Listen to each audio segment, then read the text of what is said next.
સુરેન્દ્રનગરમાં મિલ માલિક સાથે થયેલી 2.5 કરોડની છેતરપિંડી કેસમાં મુખ્ય આરોપી રજનીકાંત પટેલને પોલીસે ઝડપી લઈ કોર્ટમાં પેશ કર્યો હતો। ખાદ્ય તેલના 12,000 ડબ્બાનો ઓર્ડર આપી મહેસાણાના 3 ઈસમોએ ચૂકવણી કર્યા વગર માલ લઈ ગયો હતો। બાદમાં ચૂકવણી માટે આપેલા 80 જેટલા ચેક પણ બેંકમાં બાઉન્સ થતા મિલ માલિકે ફરિયાદ નોંધાવી। પોલીસે અન્ય કોઈ છેતરપિંડી તો નથી કરી અને ચૂકવવા પાત્ર રકમની રિકવરી માટે રિમાન્ડ માંગ્યા હતા। કોર્ટે 4 દિવસનો રિમાન્ડ મંજૂર કરતા કડક પૂછપરછ શરૂ કરવામાં આવી છે। ट्रेडिंग कंपनी द्वारा तेमने डब्बाना सामे पैसा पण नाणां पण चूकवी दीधेला हता।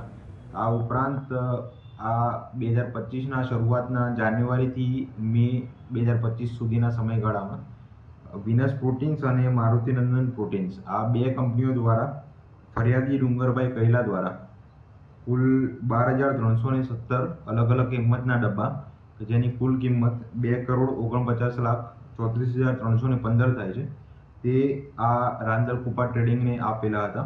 परंतु आ ट्रेडिंग कंपनी द्वारा तेमने आ डब्बाना सामे नाणां चूकवायेला न